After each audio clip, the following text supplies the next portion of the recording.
గౌరవనీయులైన చిలకలూరిపేట నియోజకవర్గ ఎమ్మెల్యే గారైన విడదల రజనీ గారికి నమస్కారం మేడం గారు.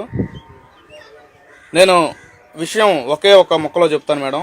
నా పేరు చిన్నకర్ణి శామ్యూల్, మాది ఎడ్లపాడు మండలం వంకాయలపాడు విలేజ్ మేడం. 2018-19 సంవత్సరానికి గాను ఎస్సీ కార్పొరేషన్లో నేను ట్రాన్స్పోర్ట్ సెక్టార్లో కారు లోన్ పెట్టుకున్నాను మేడం. అధికారుల చుట్టూ తిరిగి దాన్ని శాంక్షన్ చేయించుకున్నాను. ఆ శాంక్షన్ చేయించుకున్న లోను జూలై 8, 2019న ఆ రోజు కార్లన్నీ డెలివరీ ఇవ్వబోతున్నారు మాకు.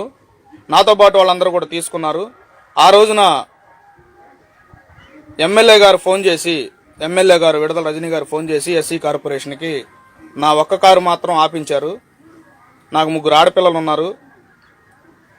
పిల్లలను కూడా ఈ 6 నెలల నుంచి పోషించలేక అత్తోళ్ళ ఇంట్లో వదిలిపెట్టానండి తెనాలి.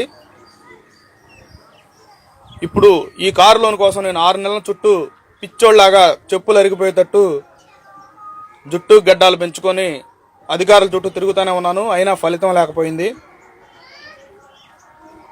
ఎమ్మెల్యే గారికి నేను ఒకటే విన్నపం అండి. ఈరోజు డిసెంబర్ 8, మీరు నా కారు ఆపిచ్చి ఇప్పటికి 6 నెలలు. నాకు అంటే డిసెంబర్ 15 లోపు మీరు ఏదో ఒక న్యాయం చేయకపోతే కనుక నా 3 ఆడపిల్లలు, మా ఆవిడ, నేను కలెక్టర్ ఆఫీస్ దగ్గరికి వెళ్ళి పెట్రోల్ పోసుకొని సూసైడ్ చేసుకుంటానని మీకు తెలియజేస్తున్నాను మేడం. నియోజకవర్గం మొత్తం కూడా మీరు అభివృద్ధి చేస్తా, నియోజకవర్గంలో దళితుడునైనా నన్ను మాత్రం నాకు వచ్చే కారుని ఆపిచ్చి 6 నెలల నుంచి ఇబ్బంది పెడతాం. ఇంకా తిరగలేను మేడం. ప్లీజ్ దయచేసి ఏదో ఒకటి చేయండి, లేదంటే కలెక్టర్ ఆఫీస్ ఎదురుగా నా ఫ్యామిలీతో నేను సూసైడ్ చేసుకుంటాను.